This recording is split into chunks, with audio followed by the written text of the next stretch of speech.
I think perfect health in your body, what I'd like to call yoga, where every cell of the body trusts every other cell. I call it my yoga practice, but I practice being relaxed. And then when potential boredom or stress hits me in my life, I'm not bored, I'm not stressed. I have freedom. Freedom to choose. Once you master it and recognize that happiness is purely a choice that the conscious mind can make at any moment, regardless of the stress around you, then you override everything else. The perceived environment is different to the real environment. Our real environmental stimulus is not what we're actually seeing on the outside, but how our body interprets it. The easiest way to feel happy is if you can make your perceived environment a nice one. If everyone did this, I believe the world would be a better place. But it has to start within yourself. People are trying to approach exercise, relaxation and meditation, but there's a discontinuity. The exercise gives limited benefits to blood flow, but with stress, and the meditation gives limited benefits to relaxation without making blood flow. And what we really want is enhanced blood flow. And when someone has good energy and loving information flowing through themselves, being shared between all the cells, it just makes them have this really good internal feeling of trust in themselves and a sense of love within themselves, and it just makes them want to share it with the first person they meet. We need something which can help people who are stressed and depressed, or both, or either. We need something which is going to help people who are physically weak and no energy, and also the ones who are very, very strong as well. Something that can bridge all of it. So you just heard Simon Borg Olivier, who for over 50 years has been a practitioner of traditional energy practices and mental control, which some people might associate with meditation, pranayama, yoga. So that's a pretty long time practicing, but get this, he's also a research scientist, starting off in microbiology and eventually becoming a university lecturer, a physiotherapist for 25 years.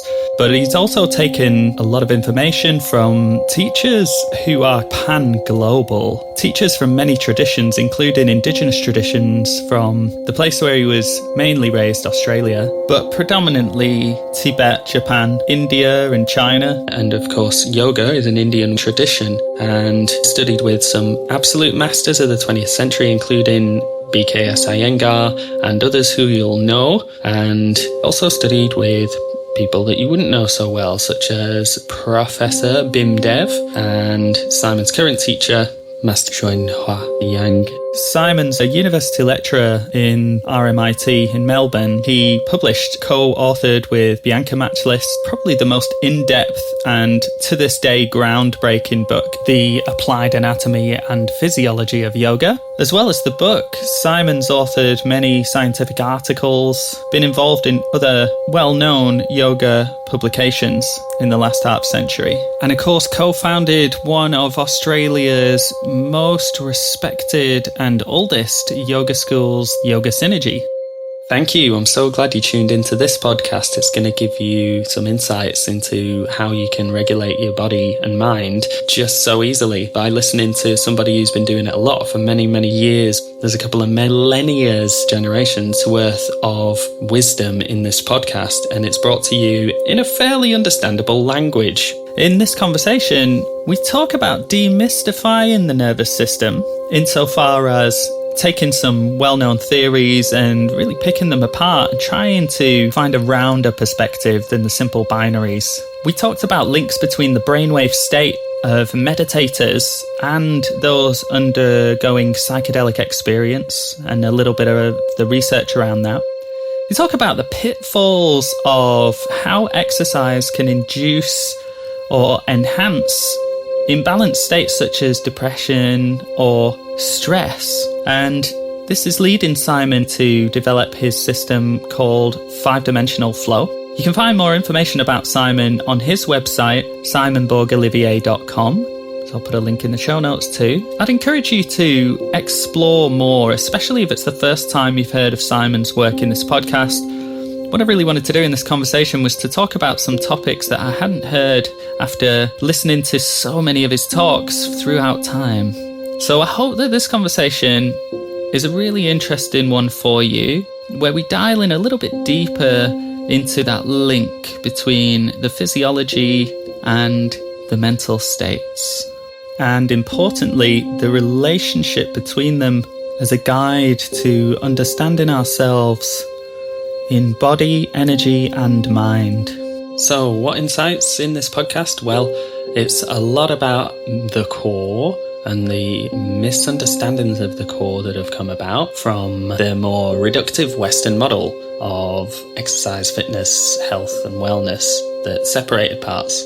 And we talk about a holistic methodology which has been used for thousands of years and how you can access, even without any practice and experience, just the knowledge in this podcast will give you the insights, and hopefully it'll be quite a revelation for you to hear what we have to talk about. And what I love about this man is he's quite humble, considering his absolute dedication to the arts, the internal arts of yoga and meditation and pranayama, his unwavering commitment and lack of sleep, showing that his energy is, he actually practices what he preaches, and he's able to cultivate this incredible knowledge and wisdom and just embodies and imbues and shares the love that he dedicates his life to.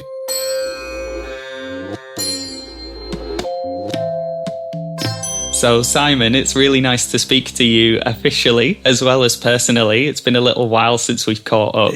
Stefan, it's a pleasure. I'm so honoured that you could join me for this conversation, the very first of the Core Flow podcast, in which I'm going to be interviewing a lot of different synergy teachers of the approach. And I'm sure you'll talk on this a little bit more, but the approach is, of course, a method that can be applied to various different kinds of movement, and it's not necessarily just a yoga style. So it'd be great to hear a little bit about that from you. And I'm also going to be sharing a bunch of resources so that people can listen to lots of other talks and podcasts that you've done where you cover such a broad range of topics. And one of them, which was really nice, was a sort of overview of your experience on the Just Breathe podcast, where you talk about all your different teachers, including your very first yoga teacher, as it were, who taught you the bandhas, Basil Brown, the South African athlete, and of course your father, who was your original pranayama teacher, who taught you to swim underwater because your bones were so heavy that you had to swim underwater. It's a really fun story. So I'm going to love to point people to all of your history. So we've got that covered. You talk a lot in your other talks about carbon dioxide and the importance of moving functionally. So I'd like to focus with you on a few different topics, such as the nervous system and your research on traditional yogic energy, if you're willing to talk about those topics. And then I'd love to have just a back and forth with you and to share this wonderful space of connection, and as well just to preempt your self-introduction by saying thank you so much for everything that you offer this world and the beauty that you offer it. And personally, how transformative it's been for me, and how affirming and how efficient it's been that you've brought so many of the sporadic teachings that are found across here, there, and everywhere of yoga, and you seem to have such a beautiful literacy and a clarity about the way you deliver it. So yeah, that was a bit of a bigger introduction than I'd planned, but I hope that all lands well with you. And I'd just like to start by asking, how are you feeling today? Well, it's a pleasure to be here, Stefan. Thank you very much for inviting me. And also thank you so much for your passion. And we've known each other for quite a few years now, and I've seen you go from strength in the beginning to strength, more strength all the way through. And you've been a wonderful advocate of what you're doing, and you've really taken the time to explore it and develop it and understand it, which is just to me so heartwarming. And it's my privilege and my pleasure and my honor to be here to, share whatever I can with whatever you'd like to ask me. I'm really happy to be here, actually. Thank you. So I'm glad you're feeling the happiness and the reverence as well. Thanks for celebrating me. It's such an honor. So yeah, the nervous system, and I'd really like to hear what you have to say about how the nervous system intersects with our mental and emotional state.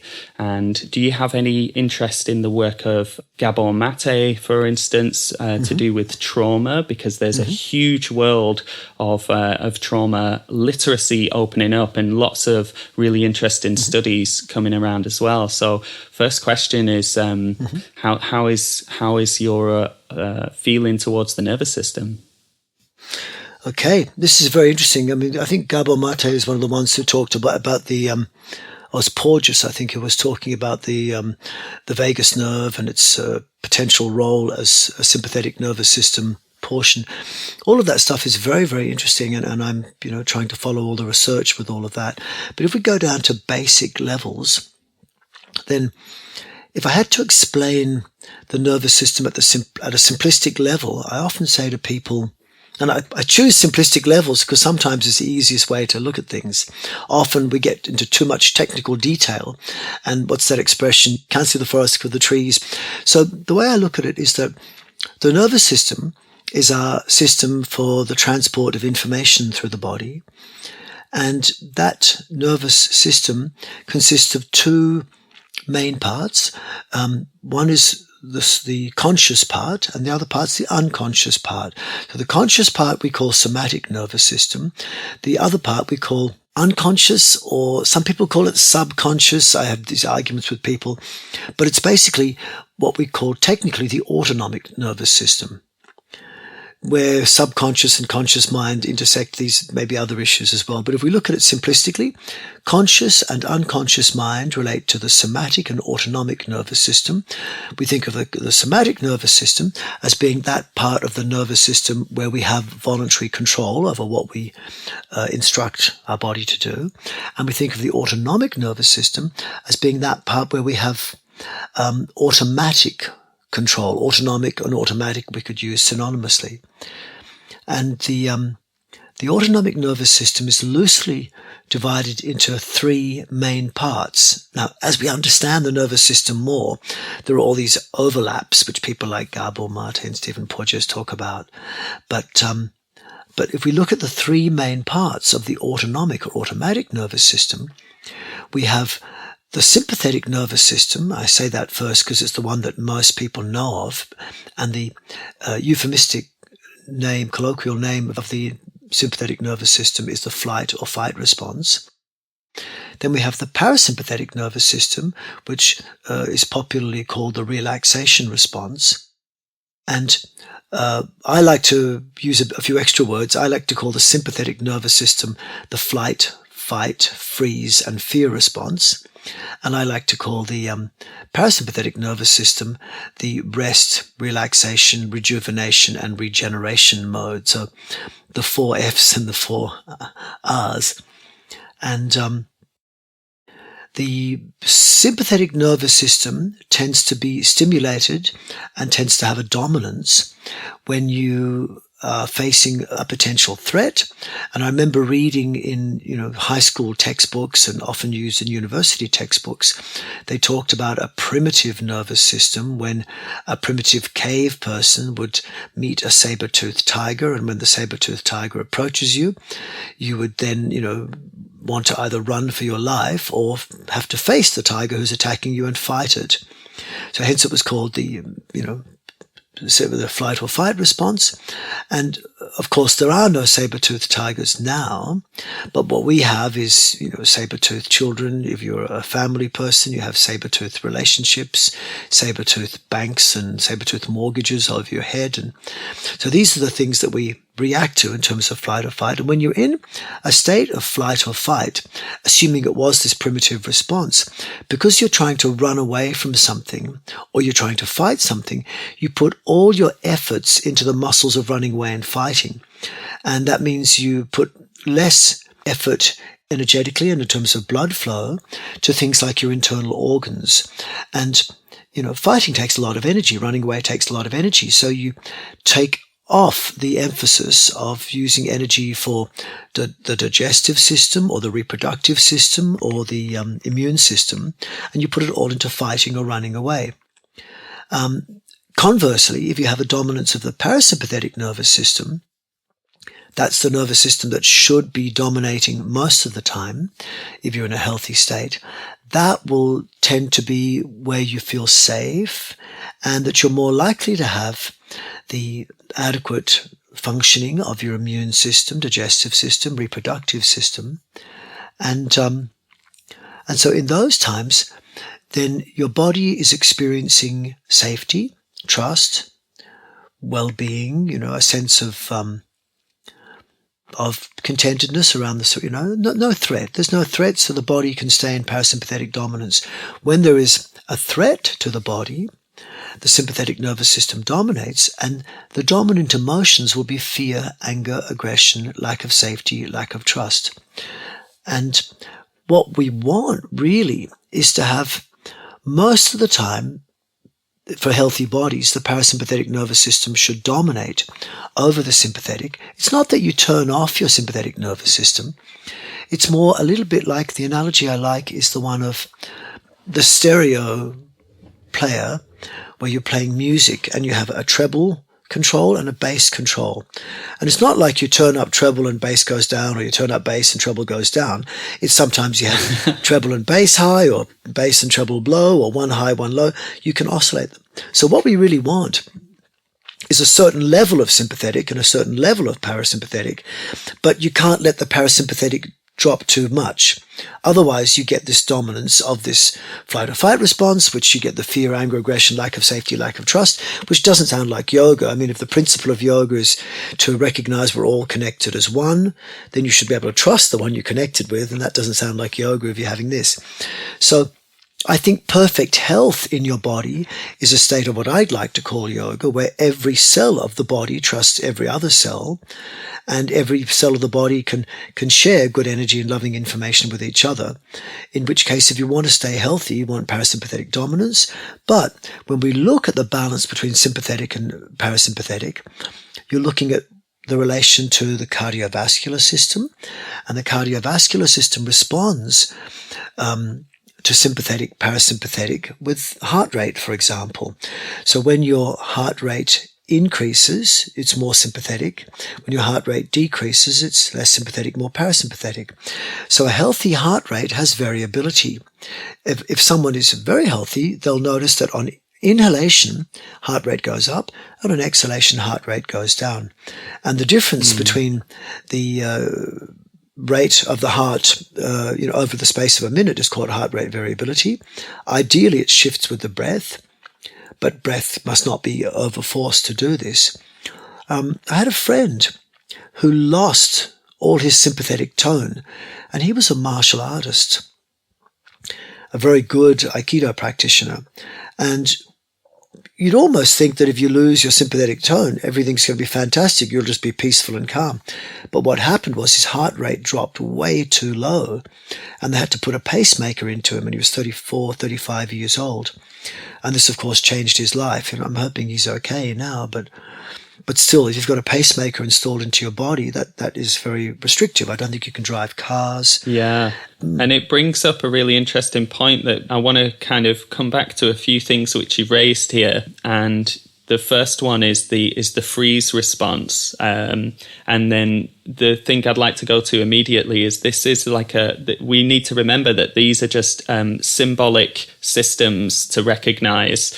There isn't although there is circuitry, and I'd like to hear more on this from you about the nerves and how they move in the body without getting too interested in the trees and missing the forest. But actually to talk about how the system relates to our movement. And you mentioned your friend had lost sympathetic tone. This is another quite well-established scientific study about sympathetic toning and its importance in health as well. So you're talking about the dominance of parasympathetic, for those who need a reminder, which is the rest, restore, regenerate system that you refer to. But of course, we have to move as well, So it's really important that we have movement, but in order to regulate it, how do we do that efficiently? And you're talking about one of the markers of that is having good heart rate variability. Mm-hmm. Yeah. Yes, it's very important. And so when I say, in other words, that what we're looking for is parasympathetic dominance, it has to be parasympathetic dominance with a healthy heart rate variability, where essentially the sympathetic and parasympathetic nervous system are oscillating. One goes up, one goes down, but the overall dominance is parasympathetic. But you do need some sympathetic tone. That was my point, essentially. The other part of the autonomic or automatic nervous system is called the enteric nervous system, and it's often forgotten. The enteric nervous system is also known as the gut brain. And the enteric nervous system is a large plexus or network of nerves that is essentially in the region between the navel and the pubic bone, between the sacrum and the pubic bone, between the diaphragm and the pelvic floor. It's inside there, and it's wrapped around the intestines, and it's interspersed with the tissues of the immune system, reproductive system, digestive system, essentially. But what they have realized is that all action in the body really has to go from the thinking brain in our head via this, what we can call an action brain in the core, the gut brain, the enteric nervous system, and then to the rest of the body. And if anything you do bypasses the gut brain, it's just not as efficient. It's possible, but it's not as efficient. We first realized that in the West in the 1990s, or late 80s, early 90s, when Australian physiotherapists recognized that if someone has got a lower back problem compared to someone who has not got a lower back problem. Yeah, they did that study where the movement from the core first means that healthier movement will occur as a result of that move in the core first. Yes. In that 90s study, right? Yes, yeah. So you think as well as musculoskeletally, that was actually alluding to the enteric system as well, yes, whether it was mentioned in the study or not. Yes, yeah. The idea that people with healthy backs, it was not about having a stronger core, it's just whether they initiated their movement from the core. And somehow that was lost. Those early studies on on what we can call now the core were misunderstood. It reflected the ideas that a healthy person would draw their navel, their lower abdomen, in toward their spine just before movement. But they didn't specify how. But what it did say was that basically the core would somehow engage before movement of the arms or legs. And this research was a little bit misunderstood, I believe. And it sent people off on a funny track. It. But it seems a lot that of people they took this sort of superficial, like, what does that look like on the surface thing, and made that the underlying momentum, whereas actually there's a lot more complexity. And just to go back to what you said, not seeing the wood for the trees or the forest for the trees, I just want to acknowledge and celebrate the yogic wisdom in that, because these sort of traditional systems of, you look a lot at Chinese energy as well as the Indian systems, they're very holistic. We're looking at the forest, we need to step back and look at the forest rather than be too interested in this reductive approach that, you yourself has studied so much. It's so important to understand the Western approach and the reductive approach, in that it, we see the details and we have measures and we have studies and science, and, we can look at things on that level and it's useful. However, I really appreciate that you took us back to the forest. And you said about, look, we're observing the whole here. And maybe this study from Australian physiotherapists in the 80s, 90s was kind of looking at the forest, but everyone looked at the trees in that forest and said, move the core first, pull the core in, or stabilize the core. And, you said that study exploded, and people took it at that level, at the simplistic level, quite a lot, to some extent, where it's still taught for people to pull the navel into the spine in order to stabilize it. However, that might not necessarily work as well in movement.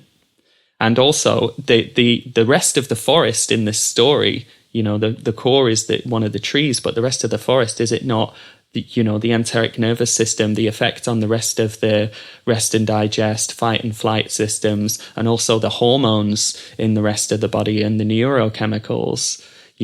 Actually that movement from the core, it's not just, would you agree that it's not just, its importance is not just mechanical, and would you like to expand on that? This movement from the core is not just mechanical. I think a lot of people think that when you start talking about working with the core, it's always about hardening the core. Probably maybe only a quarter to a fifth of the movements that I do from my core will actually cause the core to harden. And the less I can make my core harden, the better effect I get. Where there's a necessity for hardness, you take it. But generally, the harder the core gets, and the more the muscles tense there, the more you block blood flow, the more you lock the spine, and the more energy it wastes. So if you can achieve the same effect with less muscle work, you get a better result in terms of conserving energy and also moving energy through the body. So that's where I say it's not as mechanical as people think. That's what I think that's one way of looking at it. The same is true. And mentally. And mentally it's not as challenging either, yeah. But the other thing, of course, is not just movement should start from the core, but also breathing should start from the core. And a lot of people have lost this. Natural breathing is the breath that you feel when you use your diaphragm as the primary and main mode of breathing. And, if someone were to breathe purely in a diaphragmatic fashion, you don't see the ribs move at all. In fact, if the ribs, a lot of people will teach that when you breathe diaphragmatically, you should hold your lower ribs, and as you inhale, you'll feel the ribs move outwards. But the diaphragm is a muscle that goes from one side of the ribs to the other side of the ribs. So if muscles contract when they become active or try and contract, they should pull the rib cage inwards, not outwards. So I feel that when people are teaching and practicing, make the ribs expand outwards on inhalation, that's not purely a diaphragmatic breath. The diaphragm may be becoming active, but to a certain extent it's being inhibited.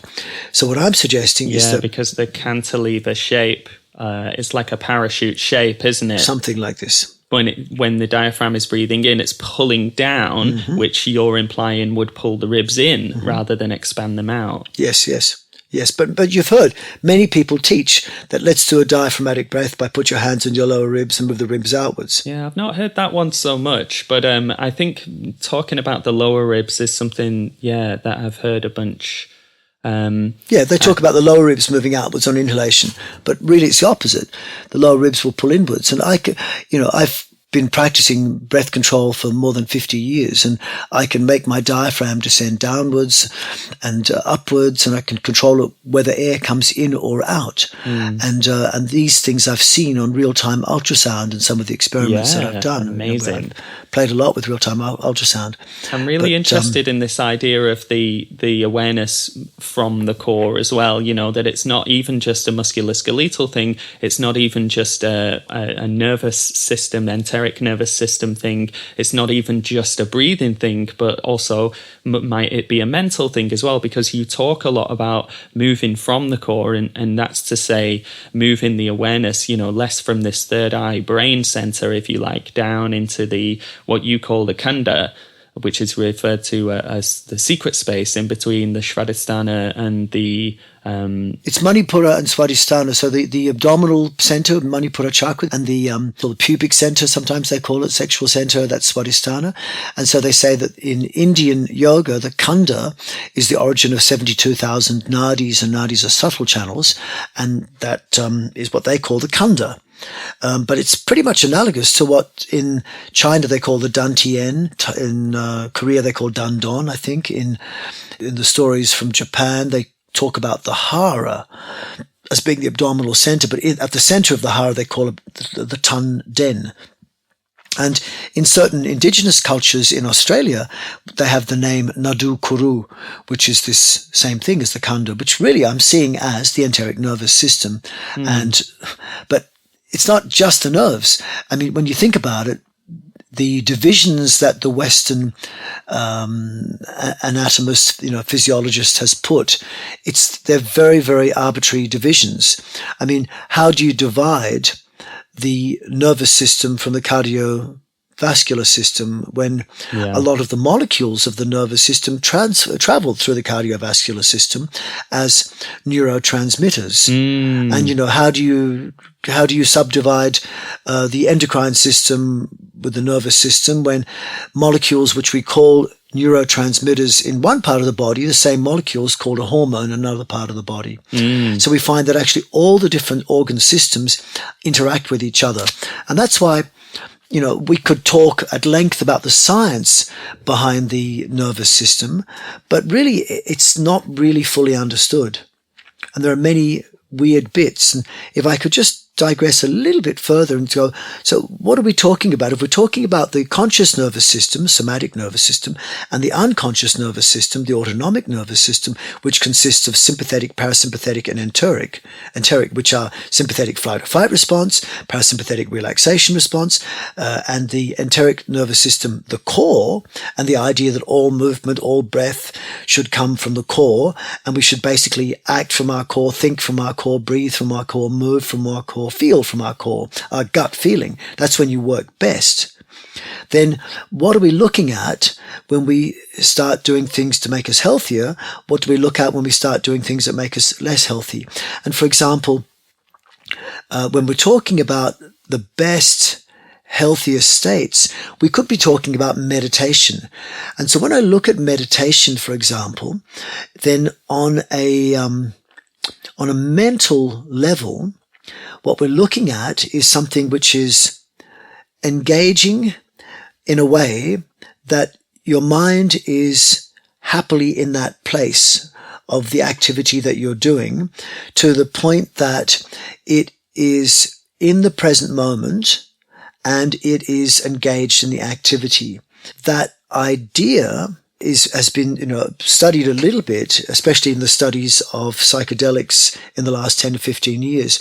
They realized that many psychedelic substances like LSD, lysergic acid, diethylamide, and other psychedelics were causing a very particular brainwave and brain state pattern, which they said caused the default network of the brain to switch off. And the default network of the brain is that place where we have time traveling and ego. So when they found the people who they studied on psychedelics in the last 10 years, because before that psychedelic research was not legal for about 30 or 40 years. It's only become legal again in the last 10 or so, and they've been doing it at places like Johns Hopkins University. They noticed that the people on the psychedelic drugs were in a place where their time-traveling center turned off and their ego center turned off, so they felt like they were in a place where they were totally engaged in the present moment and in the activity they were doing. And the studies facilitators, the scientists who did this work, said this was a completely unique brainwave pattern which they've only ever seen in one other place, and that was in profound and proficient meditators. So it seems like this research inadvertently led us to understand that meditation on a neurobiological level is really akin to the state that we get when we're under psychedelic drugs, at least temporarily, which is a place where you no longer travel into the future or past, you're really in the present moment, and you're no longer feeling this problem of separation, you feel connected. And this feeling of being here and now, that's really a really good state for people to be in.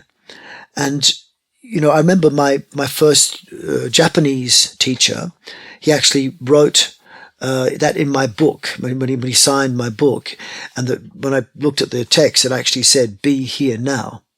And it really is the definition of meditation. And often what they talk about with meditation, which could be samadhi, it could be nirvana, depending, what place, what's it called? The Japanese one, satori, like this. And this place is a place where they say the subject and the object have become one. And so if you're perhaps if you're a master meditator, you could, for example, look at a tree and meditate on the tree and become one with the tree. But it's not an easy thing to do. It's really quite challenging to imagine yourself really unifying with the tree because it's an external thing to your body.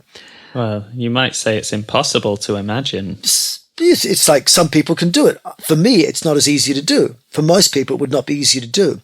But how much easier would it be to take your thinking brain and really connect with your action brain? So you make the brain that's in your head connect with what we call a second brain in your core. And when every movement you make gets connected straight to your core before your limbs, every breath you make doesn't come through your nose, but it starts at your core. Every feeling you make, you feel it from your core. And then you could really more realistically say, subject, your head brain, and object, your core brain, your enteric nervous system, are much more connected as one. And the thing is, that would be a way then of really getting the meditative state into someone, if you can move from the core, act from the core, think from the core. And I believe this is what animals do. I believe this is what elite athletes do. And I think you can train people to do this much more. And when you look at things like trauma and like other psychological issues such as depression and stress, sometimes they say that depression is too much dwelling in the past, and stress sometimes is too much dwelling into a potential future. And so if you get someone who's depressed or stressed, you just get them to be here now, the stress and depression tends to go away. Very few people actually have just stress or just depression. Most people will have a bit of stress and a bit of depression coming at different times. So what we want to help with depression is to make things more interesting. What we need to help with stress is to make things more calming. So what can make something more interesting could be stimulating the nervous system. But if you do that to someone who's stressed, you could irritate them. So that's only going to work if someone is purely depressive. And like I said, most people will have a bit of depression and a bit of stress. And when someone has really got chronic depression and stress at the same time, that could be an interpretation of trauma. Another interpretation of trauma could be that if you put someone into a place which could be, for maybe you and I, a meditative space, something which we excite ourselves with a little bit, but don't excite ourselves too much that it becomes stressful, and something which calms us a little bit, but don't calm us so much that it becomes boring. If we can get engaged in an interesting, calming activity, that could put us in a meditative state. But if you step up the engagement, if you step up the interest, if you make someone, for example, do too many activities at once, it becomes too stressful. Then they lose the excitement, it becomes stress. If you take away too much stimulation and you make someone calm down too much, it can become very boring. So I think freedom, which is something we all look for, liberation, is the ability to do as much as possible without getting stuck. So one expression of yoga or meditation for me has always been, how much stress can you take while feeling relaxed, and how much boredom can you take, or how much calmness can you take without being bored? And for some people, I think what they're living in is in a very, very narrow space. That space between boredom and stress is so tiny that they're no longer free in their mind. If you can tolerate boredom, no problems at all, you'll always feel just relaxed. If you can tolerate stress, at best you'll feel excited. But many people have a very short gap between boredom and stress. So what we want is to make that as big as possible. But there are some people who I believe are actually, those lines have crossed over. So as soon as they, already they're bored and stressed at the same time. And for those people, that could be an expression of trauma. So interference crossed over rather than sort of dancing together, you're saying? Yes. And this is a little bit where they talk about this idea of flight, fight, and freeze response. So, and I wanted to pick up on that as well. Yeah. May I jump in a second? Yes, yeah. Thank you. Yeah, because Porges, you mentioned earlier in the context of trauma, Stephen Porges, one of the main proponents of the theory. Again, it's another conceptual measure and stick, if you like, of how fight and flight works and how freeze comes into it. Well, you alluded to fight and flight and freeze in the same Fs. It works with the alliteration. However, Porges will actually say that it's a branch of the parasympathetic nervous system where freeze occurs. And it's not necessarily that it exists on that branch, but it's just where you fall off of the sympathetic branch on. So really high stimulation actually takes us out of the sympathetic branch of the nervous system and drops us deep, almost beyond control, in the sort of freeze response is like a hyper parasympathetic state, right? Because the heart rate slows, it's playing dead, yes. You know, and that is not a sympathetic state. That's a parasympathetic state. So there's that. One would presume, yes, yeah. That's what the theory says. But really, maybe that just reflects the arbitrary subdivision, this reductionist view that the Western mind tends to have on all things. This idea that we are all separated. I mean, because the art of yoga really is, to recognize that everything is connected as one. Yeah. But maybe that's an arbitrary state as well, because really one of the big dilemmas in yoga and philosophy is the idea that there is this ongoing question as to whether we live in a world of duality or non-duality. And they call this Dvaita and Advaita in yoga. Yeah. So where this idea of duality says that we are all separate in one way, and the idea of non-duality says we're not separate, we're all connected. And really, to think that one is correct and the other is incorrect is a fallacy in a way, and it would not lead to a very good result. And the way I try and explain this to my students sometimes is by saying that, imagine, if I was like a dictator of a large country and I said, look, we're all connected as one, and I can feel your energies and I love you all. And because I love you all so much, I'm going to collect all the nicest foods in the country and I'm going to eat them all. But because we are connected, you will experience the joy of that food through me because I'm connected with you. Well, of course, this could come across as being very, very selfish. Me thinking I'm connected with you could mean also that I think, well, look, maybe you're not quite as important to hang on to, but it's okay. You will live on through me. Someone so we could kind of talk into embodiment there, and also the social engagement system. So yes. Stephen Porges talks about, the kind of height of our balance, can be this socially engaged system where we're connecting with the eyes and with the movements of the body, but that we are actually socially engaged and socially engaged creatures. We're pack animals rather than, these sort of individual birds of prey, as it were. So you're sort of alluding there a little bit to I really appreciate that you've brought this in, actually, because there is, for me, actually such a danger in that Advaita, in that non-duality idea. If somebody's not embodied and if somebody's not connected to their heart, to their gut, to their community, then they could very easily intellectualize, a oneness philosophy, and at the damage and at the disconnection, at the state of disconnection. And I think a lot of the classical yogas were interested in that, go off to a cave, have your enlightenment, go be one with the tree, and then, it's a great experience and you'll experience the ultimate awareness of consciousness. And you do. However, there's something remarkably profound about the fact that people always were interested in those people, in those renunciates and those monks. And they were like, well, what is it? So there was a social engagement happening there,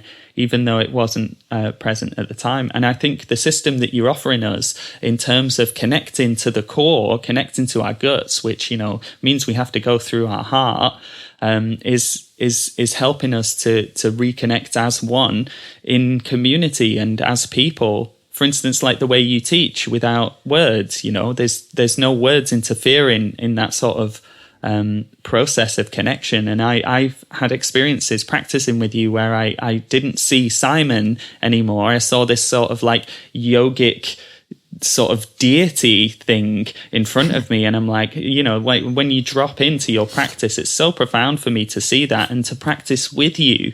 So I offer a lot of my classes like that, and people get the effect of being present and being embodied, and they can really connect to their core so much easily without the words being an interference to that. Well, that's a whole separate session. All the stuff you've talked about, then it relates to left brain and right brain, and left brain sometimes is associated with the sympathetic nervous system, right brain associated with the parasympathetic nervous system, left brain is associated with the intellectualizing and, using words to instruct, for example, which I do use sometimes, but then I'll usually finish each session by teaching people with visual stimulus primarily, and then they can actually feel it more with their right brain, which is more of an intuitive brain, and the balance between them is good. And what we want, of course, is an integrated brain. And if you like, in one way, we could think of the left brain as being a dualistic brain and the right brain being a non-dualistic brain. The right brain feels connection in the present moment. It feels a sense of oneness, and the left brain recognizes there's a disconnection. Because what I was going to say was that, if I was this almighty dictator of one country and I just said, look, we're all connected as one and I'm having all the food, you can experience it through me, people could consider themselves a little bit ripped off, But if I go, look, I recognize that I live in a dualistic world and that I have to acknowledge that other people have their needs, and I should recognize their needs and I should share and actually acknowledge them to be individuals, then I think I get a more balanced response. So the idea that we have both dual and non-dual existing at the same time is important. And the idea we have sympathetic nervous system and parasympathetic nervous system existing at the same time, and they're not two separate systems, they're actually very much interconnected. So it does seem like sometimes that we have this flight or fight response, and which becomes flight, fight, or suddenly freeze. Is freeze then part of sympathetic or parasympathetic? That's just an artificial construct. It looks parasympathetic, but of course, it still is part of the sympathetic. This is part of the artificial nature of what we're actually describing. Very interesting stuff, fascinating. I find it really, really exciting. Yeah, it's the kind of cohesion between, isn't it? And I'm really interested in this idea that the Kundalini might actually be an allusion towards that which you've been pointing to as well, in this not one nor the other, but actually a balance between what the so-called parasympathetic and sympathetic branches in response to the need of the self or the other. Well, let's close the first part there. We started with a very brief idea of the nervous system and found our way all the way to the center, the Kanda, this esoteric place, this origin of 72,000 subtle channels, the nadis. So nice to go into how this central point of the body is also a significant central point of the mind and the energy of the body. We'll expand upon this in the second part, where Simon talks about how he synthesized this into a system of movement and breathing and mental control, which leads to this place of just naturally feeling good. And it's actually really simple as well. So from the complex, when we bring it into the center, we find simplicity. And I really hope you can join for that second, really expansive, revelatory second part coming up.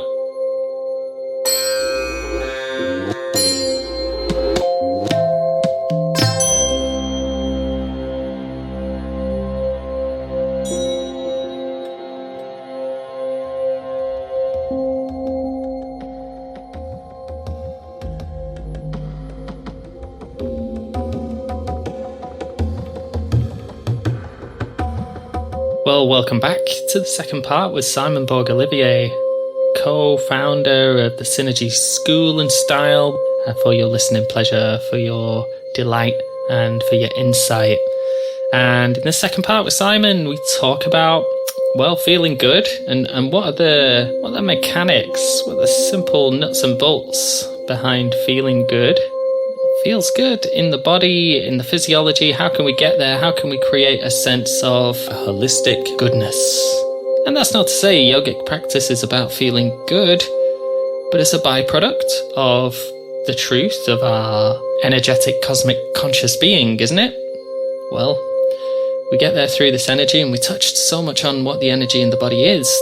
And now we bring it all together and talk about how it looks in the body, how you can create it and generate it. Really simple. Simon's holy grail, what he's seeking in creating the system that just works so easily. He talks a little bit in this part about the 12 bridges between the conscious and the subconscious mind, so the ways we can get in and out of our unconscious patterns, and hopefully in that process unravel those unhelpful patterns that we might be running on a daily basis, or maybe just irregularly. And then some beautiful quotes on nature and how it works by cooperation rather than competition, and what we can really get from posture and how that can lead to mental control in a way that is a loving sharing of energy and information rather than a top-down dominance, a holistic wellness. Anyway, I can't say it as well as Simon can. Lots of love in this conversation. I hope to catch you in the next podcast. Thanks so much for listening here. I hope you're comfortable for this one. Please enjoy.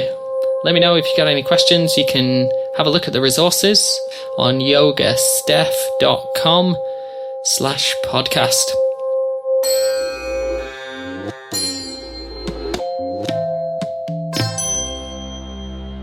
You've talked a lot about some really beautiful references to traditional texts, such as the Siddha Yoga texts, where you've started to tie in a few of these Western understandings with the Eastern purified expressions of it. And of course, there's a Sanskrit translation in between that as well. And you recommended the book Laya Yoga. Beautiful book. Goswami. Yeah, that's Goswami. I'll link that up with the podcast as well as the materials for your other stuff. But yeah, that's an incredible book because it seems to have so much juicy knowledge that points to a wisdom within us, which I've been really deep into, and it's blowing my mind open to really, it just feels right. But you also talked about Kalari Paya, which is a martial art where you started to reference or maybe just draw inspiration for the 9 bandha theory, which you use a lot in your work. And that also, I think, maybe came a little bit from Iyengar as well. And then I'm interested to know about how much of an inspiration it was, or how much of an intellectualized sort of study about the traditional energy. I'd love to hear from you a little bit on traditional energy, if it's something you feel called to share, and how you'd like to traditional share energy in the body, such as, chakras, nadis. Got it. Yes. Okay. So when we talk about the traditional idea of energy in, say, a yogic sense, we're talking about prana. When we're talking about it in China, we're talking about qi, and there's other words here and there, which different cultures talk about. But this esoteric energy inside the body is expressed in many forms, and energy is interchangeable. So the energetic, there's physical and there's energetic types of prana in the body, prana being like qi. So, for example, we can talk about energy carrying molecules in the body, like glucose or fat, or even ATP, adenosine triphosphate, is an energy-carrying molecule in the body. Or we can talk about more energetic type energies in the body, such as heat energy, electrical energy, electrochemical energy, electromagnetic energy, magnetic energy inside the body. All of these we could talk about as types of prana. We could talk about the energy that's behind the nature of what's in oxygen and carbon dioxide. We could talk about the energy of the pressure of the blood and the gases inside our body. Pressure is force per unit of area, and force and energy are related as well, So all of these things make the idea of energy inside the body seem different to one group of people, but actually it's all the same, really. And when we're talking about, say, chakra energy or energy in nadis, what is it actually? When you look at, say, the chakras, that we often hear that the chakras need to be opened. This is often a common expression. Chakras should be opened. And, like a can of worms. Like a can of worms, exactly. I was always surprised that in certain parts of the world where they talked about chakras, like in Bali, for example, they would say the chakras have to be dissolved. I go, why would you want to dissolve your chakras? But the idea of dissolving them is the same as saying open them in a way, because you can think of a chakra as being like a main station on the railway line. So like when we have a railway line, say going through, you're in the UK, so we have lots of railway in the UK, and we have Central Station, which I think is in London, I presume, somewhere. And then you have also other major stations. Maybe there's like 4 stations in London. Right, okay. There's King's Cross. They're all over the shop.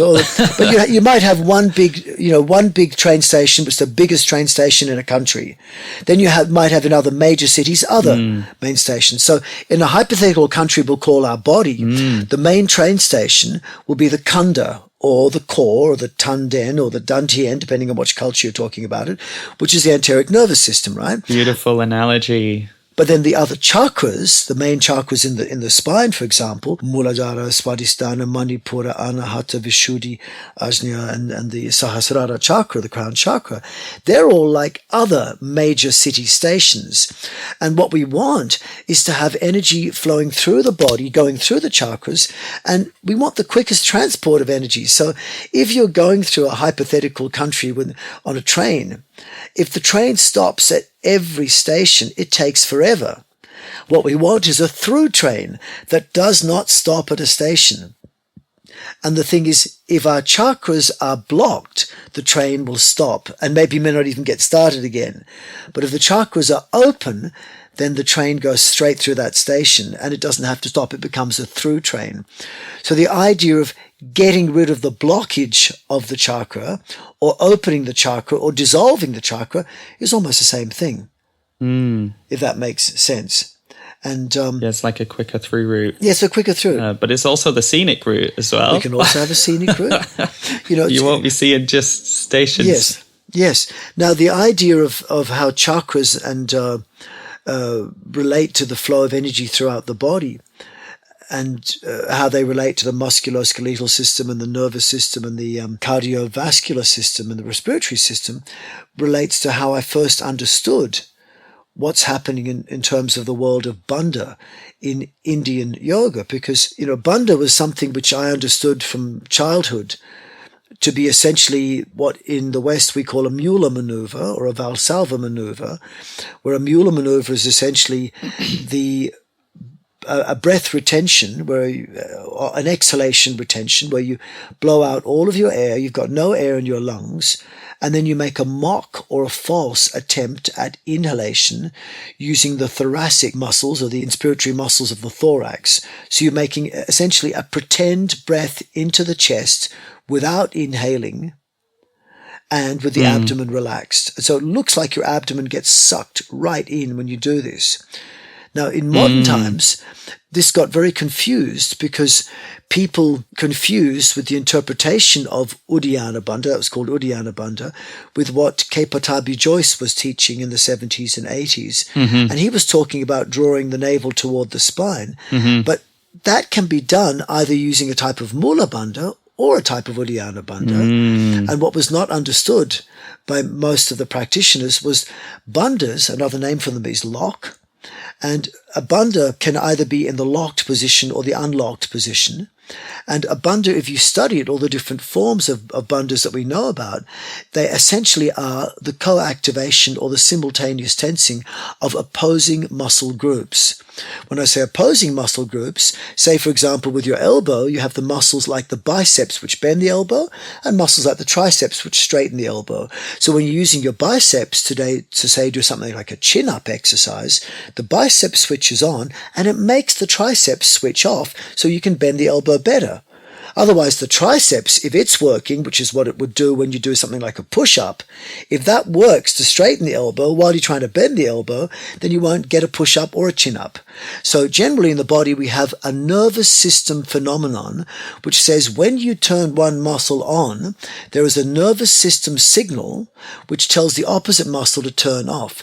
And this is part of your autonomic nervous system, your reflex, your spinal reflex. There are several spinal reflexes, and they tend to be associated with your unconscious nervous system, the autonomic nervous system. But to a certain extent, you can override the unconscious nervous system by taking advantage of these reflexes. And what was something which was very arousing to me as a teenager was I remember seeing a picture of an Indian yogi or Tibetan yogi, I don't know, or some person sitting naked on a hill. And someone told me this person is meditating, they are doing yoga. And the words meditation and yoga became synonymous in my head. And I thought, wow, that's incredible, because I saw this person essentially naked sitting in the snow. And at the time, I thought it was amazing, but around the same time, and I would have been in my mid-teens studying biology in high school, and I was reading about the nervous system, and it said the nervous system has two main parts, your autonomic nervous system and your somatic and your conscious nervous system. So they said the somatic nervous system can be controlled by the conscious mind, whereas the autonomic nervous system cannot be controlled by the conscious mind. Then in brackets it said except by some Indian yogis. And I went, oh, wow, who are these strange people who can control their unconscious? Coincidence that those two sources were with you at a similar time. Very early age in my life, my teens. And I'd already been doing some yoga without knowing it was yoga in the form of breath retentions and bandha. But then I realized that actually this is a very special thing to be able to control the unconscious. So what does it take to access the unconscious? What is the real bridge between conscious and unconscious that allows you to, say, reprogram unconscious programs that we've been put in our bodies? A lot of psychology revolves around fixing up people's past traumas, fixing up people's past bad habits, like, for example, maybe something that was implanted into you when you're a teenager or in your, early years before 10, where maybe a teacher or a parent saw you do something they perceived to be wrong, and they said, you're never going to amount to anything if that's the type of behavior you have. And all you heard was, you'll never amount to anything. And for the rest of your life, you've got this program which was placed into you at a very early age, which for the rest of your life, you think you're never going to amount to anything. And it's an unconscious program that really is not serving someone. Yeah, lodged in the body. So how do you get back into your unconscious to reprogram it? Well, this is part of my biggest exploration, because I love working with the physical body. I mean, people constantly contact me to ask about how to fix their knees. And as an exercise-based physiotherapist, I love helping people's knees or their back. Wonderful. But I think I'm a lot better of a therapist if I can help people fix up their energy levels or their nervous system or their digestive or reproductive function or immune function, because nowadays immune function is the biggest thing in the world, really, isn't it? We're all talking about immunity in the world of this pseudo-pandemic situation that we're in now. Showing that people are very nervous about their innate ability to regulate their own immune system, whether they call it that consciously or not. There is a great concern. I just want to reflect back about a little process that I went through while I was hearing you speak, and it was a delight at your linking together this, first of all, the idea of locks and unlocks, and that there is kind of like a lock-in mechanism in between the conscious and the subconscious mind through our conditioning. And that actually, when I was listening to you, I was thinking, oh, he's saying autonomic branches, where the inverse myotatic reflex, that responsive bicep tricep thing you were talking about, that's in the autonomic system. Now my next question I was formulating as I was listening to you was, now Simon, would that be sympathetic or parasympathetic? And then I sort of dropped that question in my mind when I realized, wait, the magic of what he's sharing here is that there's an alchemy going on, and there's an awareness of being able to meet those two systems and to recognize perhaps where they're out of balance or in balance, and to reprogram those habits, not just of movement patterns. It's like the spinal core stabilization thing we were talking about before. I was going to take it superficially and go, oh, is that autonomic process sympathetic or parasympathetic? And I was going to, turn it into a duality. Whereas actually, I feel like the inspiration that you're sharing is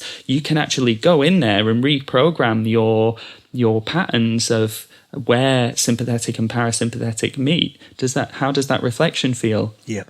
No, it's very important. We need to have a balance between sympathetic and parasympathetic. And, the sympathetic winds us up and it excites us. Parasympathetic calms us down and depresses. You need to be having that balance. So inhalation should create more sympathetic tone. Exhalation should create more parasympathetic tone on a very loose sense of what's going on. But what we want is not to think of them as being enemies. They're actually working together the whole time. And in a way, we could think of this as a duality, non-duality blend, which allows us to recognize we're connected, but also recognize our sovereignty as individuals. And this would then help people on a psychological level as well. You see, what I was going to say before was that, physiologically, there's a lot going on in our bodies when we do physical practices. And I was talking about, say, doing a biceps curl up, a chin up or a push up. Yeah. So when we do a chin up, you're tightening the biceps, which will turn off the triceps via a nervous system mechanism.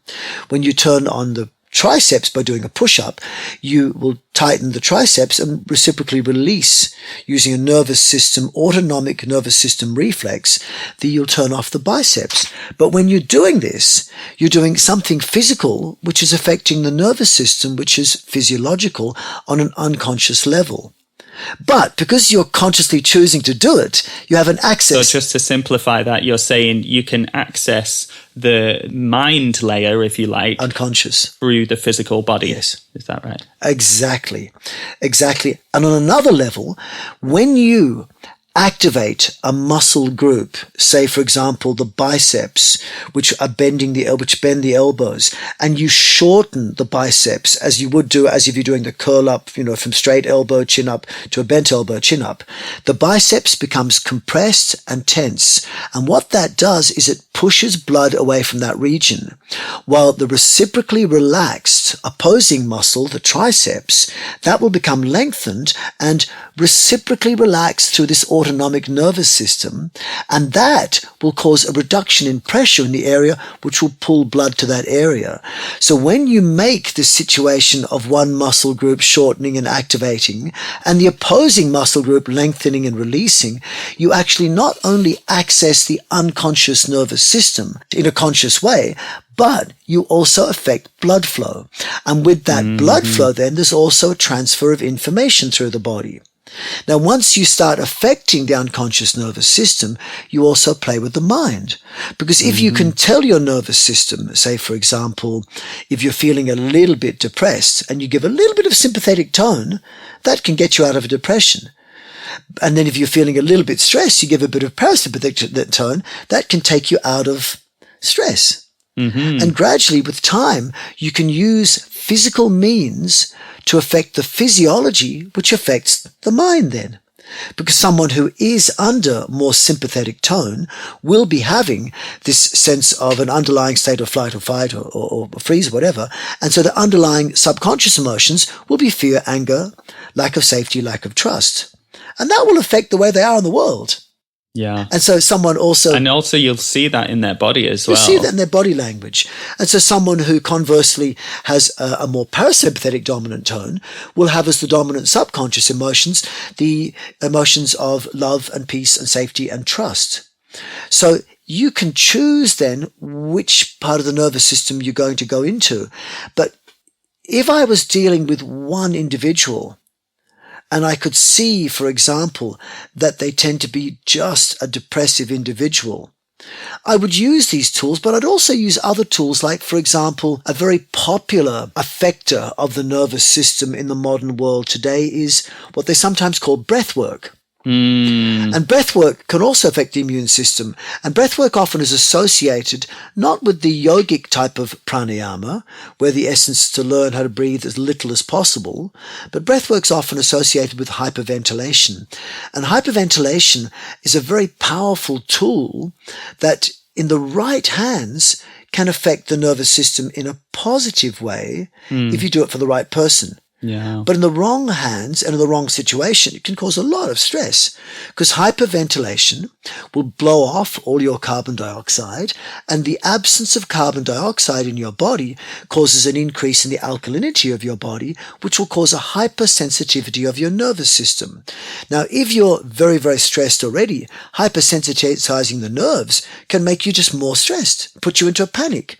But if you're very depressed or bored and you hypersensitize your nervous system, suddenly you feel your body. Maybe you've been living in your head and suddenly you're feeling your skin for the first time. And you go, wow, I'm connected to my arms and my legs. Wow, I can feel something. And it becomes exciting. Makes people giggle and laugh. But if you take them too far that direction, it becomes stress. So generally, I try not to use hyperventilation in a large group, because if you do use it, the ones who are already more stressed will actually have a negative response to the hyperventilation, and the ones who are less stressed or more depressive, they'll have a positive response. But what it does, the hyperventilation also will tend to take them right out of their brain to a certain extent. So they might become a little bit more in their body and a little bit more stimulated, but they're not going to think clearly. Yeah, out of their brain in what sense is that? They become spaced out, essentially, which is not a good thing to do. Yeah, not necessarily into the body. Exactly. So I find playing with that pathway is a potentially dodgy one. So I would rather find a different way of working with people. And that would be a way where primarily I find the best result for large numbers of different types of people, heterogeneous groups, will be to give them an excitement in their life by moving blood through their body, by encouraging blood flow. And when you encourage blood flow in the body, and people can feel, for example, that their fingers and their toes are almost the same temperature as their armpits, yet the ambient room temperature is quite cold, people tend to feel good. Their joints work a lot better. Their energy levels are better. And so someone who, say, for example, walks outside in Canada in the middle of winter and everyone else is wearing jumpers and they're just wearing a t-shirt, someone might say to them, aren't you cold? And they go, no, I've got good circulation. It's a sign of health if you can have blood flowing very easily in your body, yet your heart rate is very, very low. Heart rate being very, very low is associated with the parasympathetic nervous system, but encouraging blood flow could be associated with sympathetic nervous system, or maybe just associated with feeling good. And so again, I go back to this idea of, do we really need to look at parasympathetic, sympathetic balance, or do we just need to look at what makes people feel good and what keeps people healthy? And the healthiest people are the ones who remain really calm in stressful situations, but have lots of energy, which means really blood flows very effectively through their system, yet heart rate stays very low. They don't breathe very much at all. It's what fit people do. They run fast, have low heart rate, good circulation, less breathing, as opposed to sick people who have high heart rate, high breathing. They're not doing very much, and often they finish their exercise. They're not doing very much, but their fingers and their toes are cold. So what I'm looking for in the practice that I give, using the physical body, using simple techniques of posture, movement, and simple breath control, as simple as just learning how to restore natural breathing, learning how to move from the core, breathe from the core, act from the core, learning how to unblock the blockages of loving information and good energy through the body, which I'll call parasympathetic dominance, and good circulation with low heart rate, by tensing their body less, stretching their body less, breathing a lot less, and keeping the heart rate low, and not doing stressful things, but moving enough so that antagonist muscles, when they're contracting and shortening, will push blood from one region, and opposite muscles will pull blood towards that region. This is simple active movement. But along with active movement, where you get this activity of the nervous system reflexes of what we call reciprocal relaxation. There are something you mentioned before, which is called the inverse myotatic reflex and the myotatic reflex. These are often known euphemistically as the stretch reflex and the anti-stretch reflex or relaxation reflexes. These three main reflexes, once you start to understand how you can use them in their body, then you start to access the nervous system. And one of the weirdest ways of accessing them is to find a way of tightening the shortened muscle, which will elicit a reciprocal spinal reflex, and also tensing the lengthened muscle at the same time, which will stimulate an inverse myotatic reflex. And when you start doing two opposing muscles tense at the same time, which in physiological circles we call co-activation, that is analogous to the state in Indian yoga that we call bandha. And when you realize that bandha, in all the different forms that people talk about it, in all the different forms of yoga where the word bandha is used, essentially it is a co-activation or simultaneous tensing of opposing muscles around a joint complex, often where one muscle is short and tight, the other one is long and tight, which if they were individually happening by themselves would be stimulating two types of spinal reflexes in a way that really modern science doesn't fully understand. And so somehow, when you do this, the ancient yogis somehow access their nervous system. Mm-hmm. Yeah. This is special. And when I talk about accessing the unconscious mind in order to reprogram the unwanted programs that we might have inside ourselves, I use four main methods, if you like. One of them is to use the spinal reflexes and actually control body movements to access spinal reflexes, which might mean doing active movements or resisted movements or creating co-activation we call bandha. Another way is by using these movements to increase the circulation of blood through the body in a way which keeps heart rate low. And in my papers, I talk about 11 other ways to move blood through the body other than the heart. And if you can do this and get blood really flowing effectively, energy levels pick up, but heart rate stays low.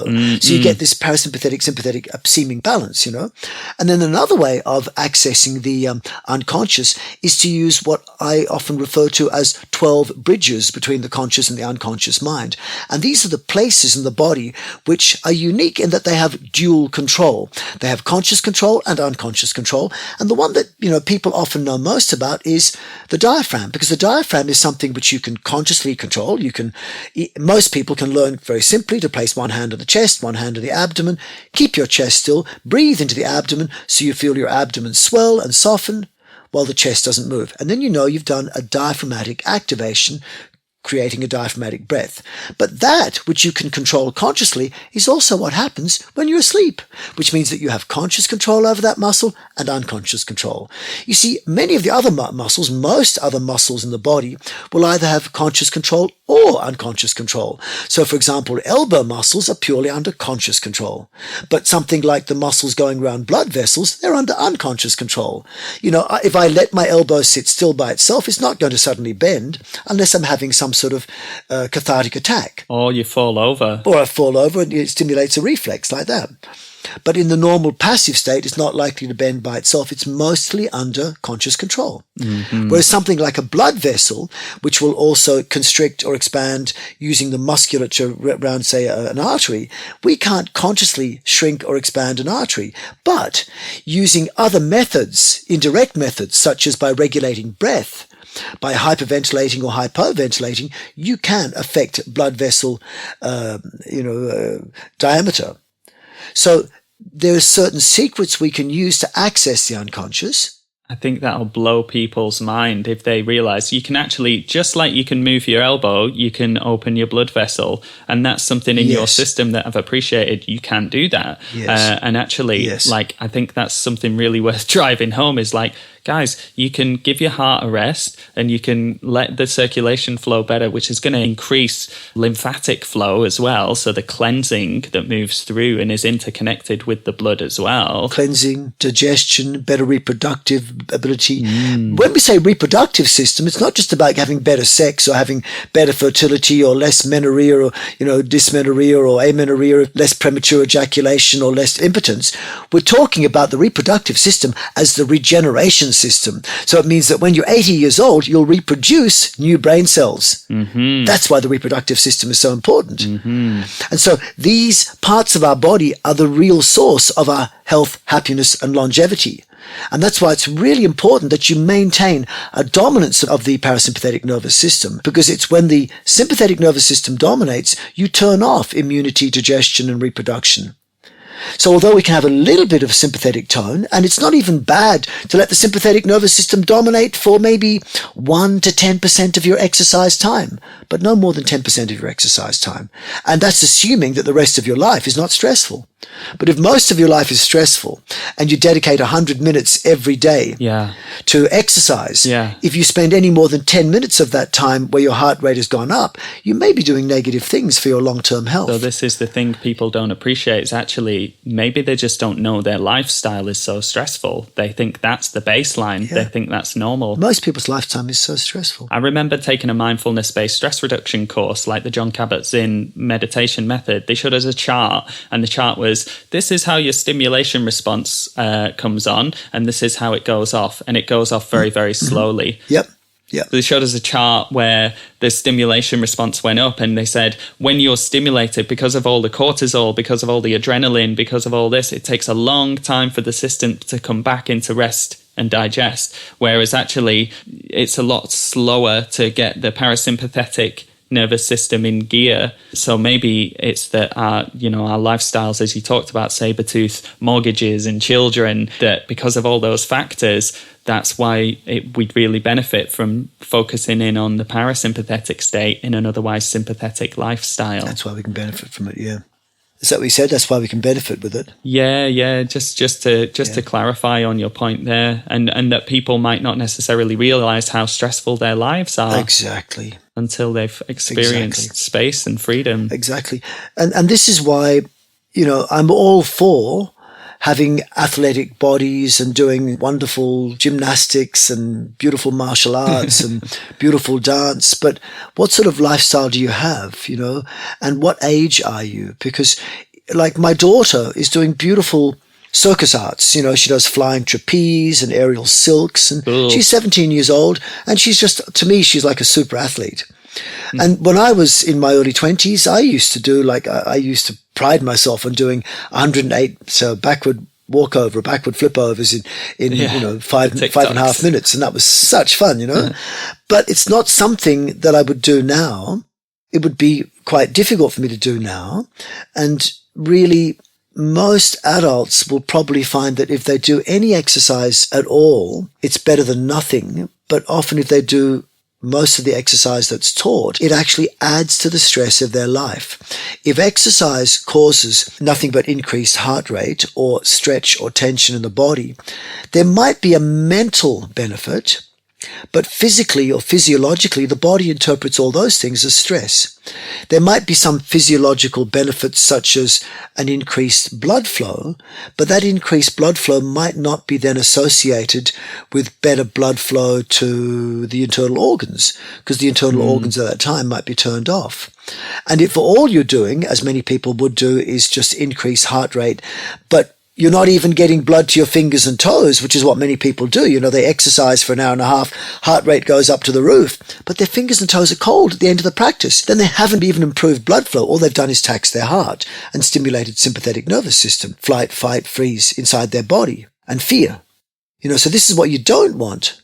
And I guess people won't know the benefit of that increased circulation until they've really felt it. Until they know it from within.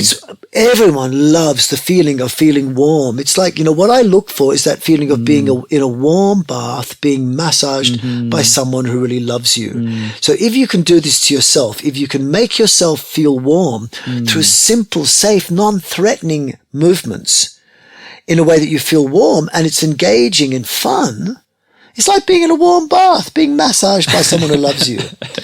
But if you're doing something which is just going to make your heart race and there's a feeling that if you're not careful, this particular exercise could kill you or could damage you permanently, this could be a problem. Not for everyone, because for some people, the only way you get them to come into the present moment is by doing something so terrifying that it puts their life on the line. You know, for many people, you've got this problem that they'll only come into the present moment if they think that it might be their last moment. Whoa. And when you put people so close to the edge of life and death, that for some people is the only way you can get them in the present moment. But it's a bit dodgy, you know. It's like that expression of, if it doesn't kill you, it'll make you stronger. But if it kills you, you sort of miss the point. You know? So many popular exercises are like this. They're potentially very risky. And it's okay-ish to be risky if you're 17 or 20 years old, because although you can hurt yourself, the chances of it happening are less likely than someone who's in their 30s, 40s, 50s or 60s. And also someone who's young who gets injured is more likely to heal. Yeah. But the older you get, the chance of injury is much greater and the chance of recovery is also much less. So what we want as we get older is to be able to do less threatening things, things that are less likely to make you feel like you're right on the edge of life and death, but are still engaging enough to excite you so that you feel stimulated, but safe enough and calm enough to keep you on that parasympathetic mode, you know. It's a very tricky balance. My eternal holy grail has been to try and find an exercise form or a pattern or something which I can teach, especially visually, which doesn't require too much mental stimulus, where people of all levels could do it and enjoy it. But it's really like chasing, you know, the wind, you know, if you like, because it's very difficult to give different people the same exercise and expect that they're all going to enjoy it. You know, I remember one time when I was training my students in India and I was teaching very lovely spinal movements that people loved. You know, this was about nearly 10 years ago. And my son was with me, and at the time he was like 7 years old. And I thought I'd encourage him, you know, because when he was younger, I used to do, you know, kids yoga classes with him up to about 5 years old. But when he was 7, he was already too grown up. And I said, come on, Eric, let's go out to the beach together. I didn't call it yoga. I said, let's do some stretching together. And he goes, why? Your stretching's not even stretching. In other words, to him, it was just so boring. There was nothing exciting about it at all. And you know, when I'm doing my simple movements, you know, it's way too slow for him. And he has a virtual reality game on his computer where things are firing at you and you've got your goggles on for 3D virtual reality and you have to hit with these virtual lightsabers in your hands. And I had a go and I got good and I could do one hit every second. Bum, and music plays at the same time. So the music's going bum, bum, bum, bum, and I'm able to hit every second. And I'm going, wow, this is really good. And my son said, I'll put my music on. And his music came on and it was going, bup, bup, bup, bup, bup, bup, bup, bup. And things were being firing at me and you're supposed to hit them. And I had no way I could do this. He put them on and he was able to respond to hit different objects in three-dimensional virtual space with his imaginary lightsabers at the rate of 8 every second. And so his mind and his reflexes are so much faster. And I remember we were following once BKS Iyengar in his ashram in his, you know, school, he called it, in India. And all the students were a bit scared because he was practicing and we were practicing our own practice in the same room. So no one wanted to show off the teacher. And so when he did a pose, we copied. When he changed pose, we changed pose. And it was going on for about half an hour. And eventually he stopped, got up, and he shouted at all of us, what are you all doing? You're all copying me, moving so slowly. He said, I am old. My blood moves slowly. You are young. Your blood moves fast. What are you trying to do? Stagnate yourself. In other words, we have to all go at our own pace. And really the best yoga, the best exercise has to be individually tailored.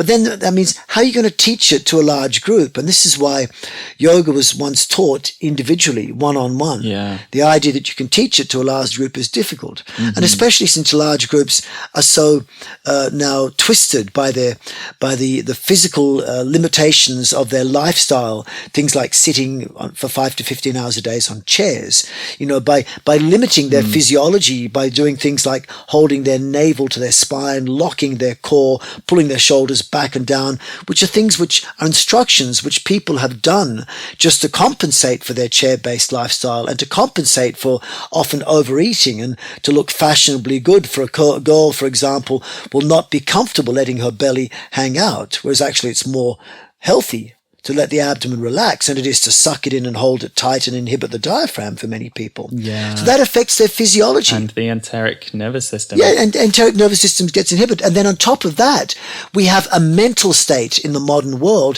which is one of survival of the fittest, Darwinian pseudo-evolution theory, which is just theory, not fact, and, survival of the fittest. Reductionist as well. Yes. It's this idea that no pain, no gain, the idea that we have survival of the fittest, whereas really we know that nature works by cooperation, by symbiosis, by synergy, not by survival of the fittest so much.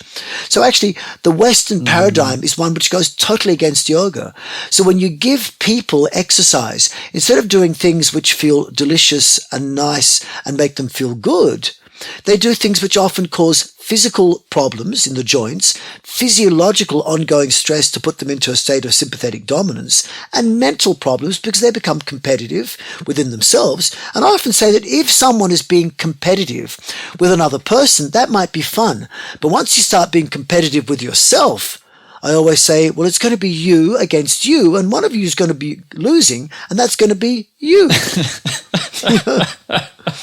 So don't compete against yourself. Yet we're often doing this. Compete against ourselves, so we're definitely a loser at some point. Yes, So this unfortunately really confounds the problems of how do you help people access the unconscious mind. You can't do it with just psychology. You need exercise. You need movement to really access the unconscious. You need simple, accessible, I call it accessible but effective, posture, movement, breathing, some mental control. And then you've got a chance of accessing the unconscious mind and really making a change in someone's personality to make them more accepting of themselves, to make them happier, to make them realize that happiness is a choice, not something you wait for. And then once they're happy within themselves and they're enjoying their life, they can connect with themselves and have a purpose in their life. And maybe that purpose might be to be a more productive member of society and help other people connect, help other people feel good about their lives. If everyone did this, I believe the world would be a better place. But it has to start within yourself. And unfortunately, I think the way people are trying to approach exercise therapies and relaxation and meditation therapies is there's a discontinuity.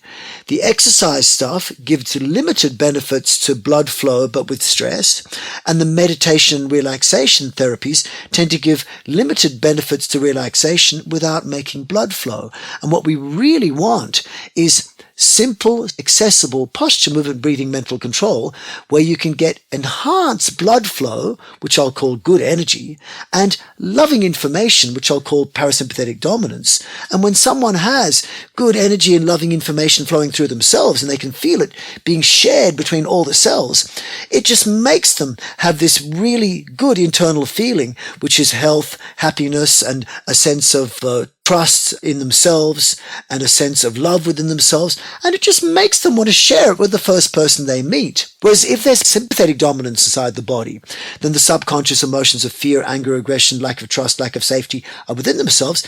That's the message they pass out to the first person they meet after their exercise. If someone is depressed and just goes for relaxation, they're going to get more depressed. If someone is stressed and just goes for relaxation, they're just going to get apathetic and weak. We need something which bridges the two, which can help people who are stressed and depressed, or both, or either.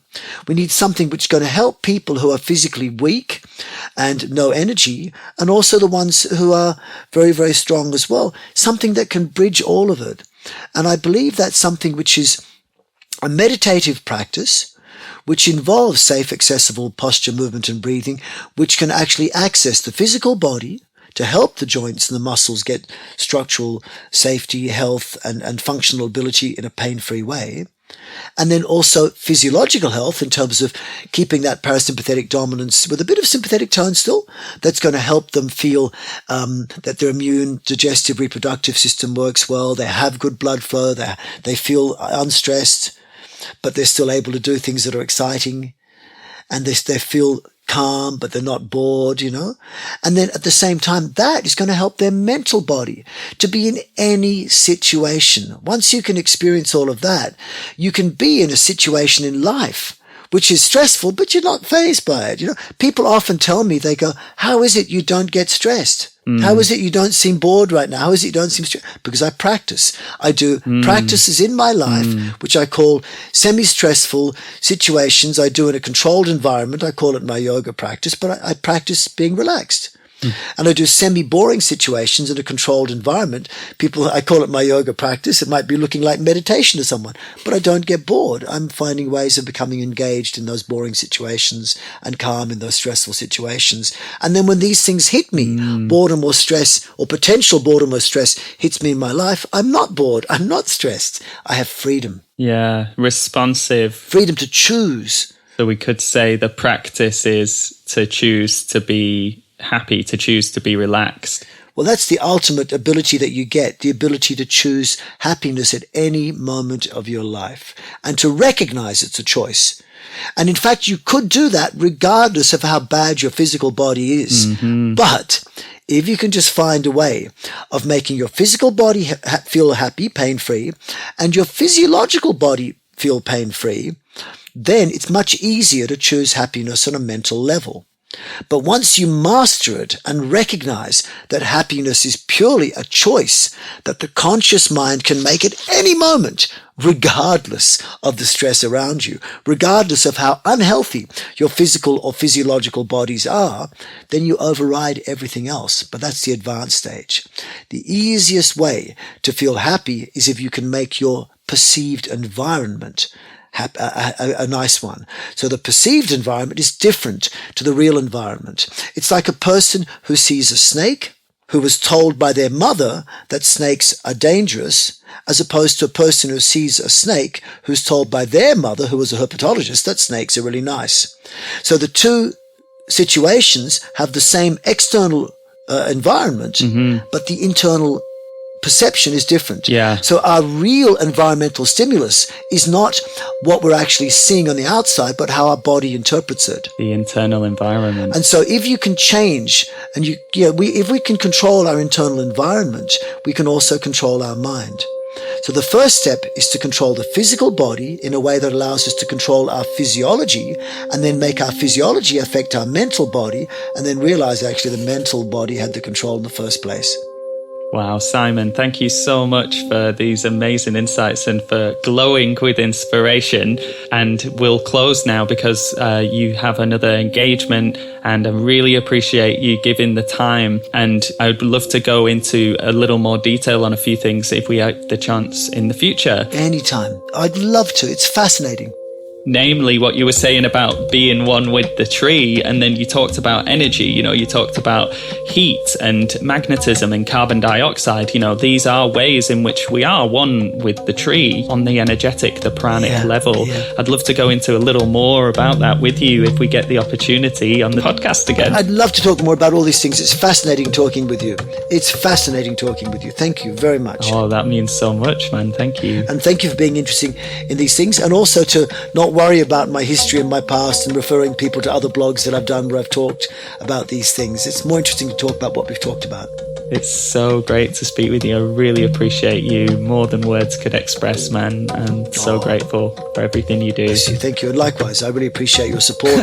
Thank you. And encouragement and the wonderful work that you're doing, Stefan. Thank you very, very much. Wishing you a wonderful day, Simon. You too, brother. You too. Take care. Lots of love. Thanks, man. That was fun.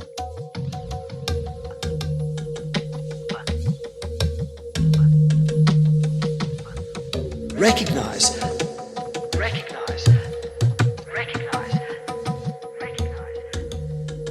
that happiness is pure. Purely a choice.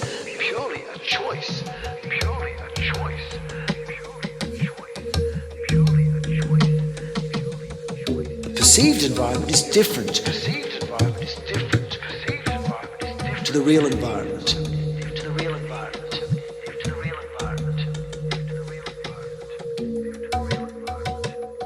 Our real environment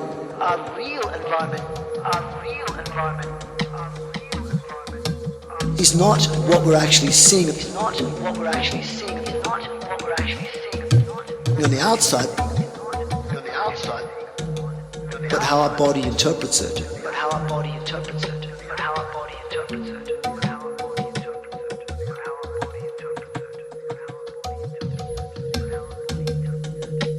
The easiest way to feel happy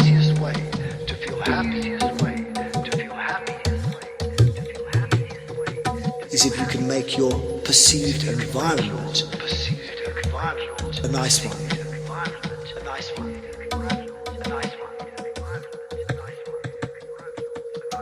If everyone did this, I believe the world would be a better place.